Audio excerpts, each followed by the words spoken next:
This video is our complete beginner's guide to mastering your iPhone camera. So this is for you if you're new to iPhone filmmaking or photography and you want to figure it all out, or if you've been shooting for a while and you just want to know about the extra features and exactly what your phone's capable of. Okay, let's jump into it.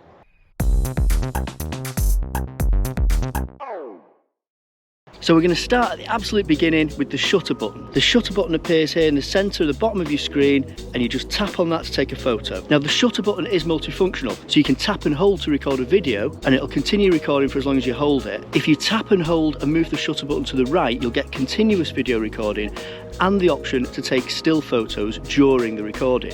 If you tap and drag left, you'll go into burst mode, where the camera will take lots of photographs very, very quickly. Now you can also use the volume buttons to take photos and videos with the iPhone. You've probably seen people doing this. It comes in really, really handy if you're trying to get an angle where it's not really convenient to use the shutter button. By default, you tap a volume button to take a photo or start video recording. And in settings, you can set the volume up button to take burst photos. Now in the native camera app, you'll notice this square on the screen. That's your focal point. So you can tap this to focus and you can tap around the screen to change the focal point. If you want to lock focus, simply tap and hold. Once you've locked the focus, you can use the slider next to it to adjust the exposure setting.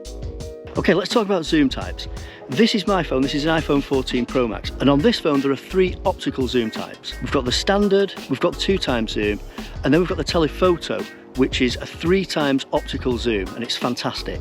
Now you can zoom in further than this by pinching the screen, but you have to remember that anything beyond that 3x zoom, you're going into digital zoom, so you're going to be reducing quality. Okay, let's talk about these icons along the top screen. Along the top screen here, we can toggle the flash on and off.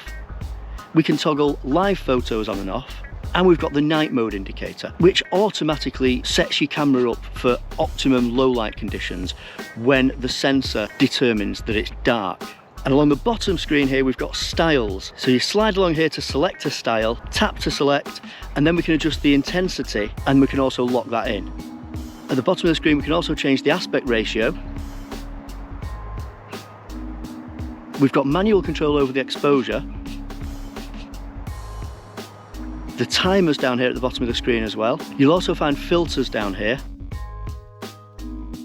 And we've also got the night mode adjust here, where you can adjust the shutter speed up to 30 seconds. Okay, also in settings, we've got control over the macro lens selection. So sometimes if you get up close to an object, the iPhone will automatically select the macro lens, and this can be quite annoying sometimes when you're shooting. So if you toggle this switch in settings, you'll get manual control over that while using the camera app. So you decide whether you want to switch over to the macro lens or not. Staying with settings, we've got the RAW option here. Now RAW is absolutely fantastic for photography. It gives you the best possible quality, but they are bigger file sizes. Now here you can choose the format, you can choose the size in megapixels, and you can also toggle the RAW on and off in the main camera screen, which is super useful. Okay, let's talk about portrait mode. Portrait mode is Apple's clever computational photography that gives you a bokeh effect. This is kind of like that blurred background effect. This can look really, really good in the right settings. It's available at all zoom levels, and it's definitely worth experimenting with because it can look really, really nice. It can give you some great looking results. Next up, we've got video modes. When selecting video mode, you can change your frame rate and your resolution direct from the camera screen, which is fantastic. We can shoot in 4K at up to 60 frames a second, and you've got your PAL and NTSC settings here, so 24 frames a second and 25 frames a second, depending on where you are. Back to settings, we can toggle ProRes on or off. Now, warning about ProRes. ProRes is absolutely fantastic. It's basically lossless video. It looks incredible, and it's it's great to work with in post. It's great for things like grading. However,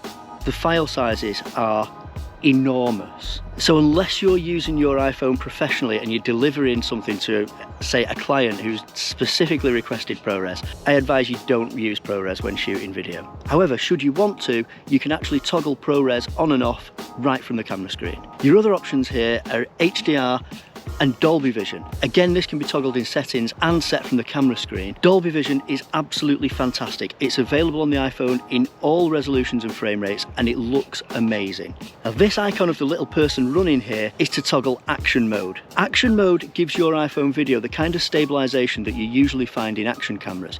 It works really, really well. However, if you're shooting in 4K, it does crop in quite a bit, so you end up with around 2.7K. Action mode's available in all the usual frame rates up to 60 60 frames a second. Now it's important to mention that, like all in-body stabilisation, action mode does need a good amount of light to operate properly. There is an option in settings to use action mode in a lower light mode, but it does reduce the stabilisation.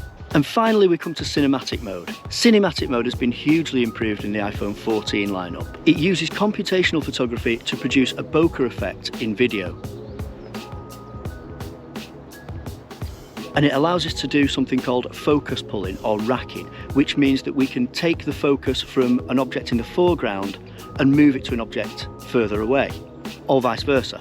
You can even edit this in post using the Photos app.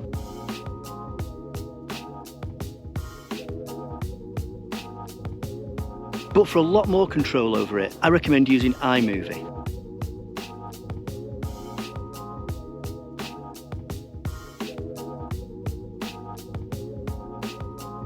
So inside the camera and in post, you've got control over the aperture, and cinematic mode's available in 4K at up to 30 frames a second. And yes, you do get both your cinematic standard frame rates there. You've got your 24 frames a second and your 25 frames a second for PAL regions. So if you found this video useful, give it a like because it's a huge help to small channels like us, and don't forget to subscribe so you don't miss any of our future videos. Thanks for watching, see you next time.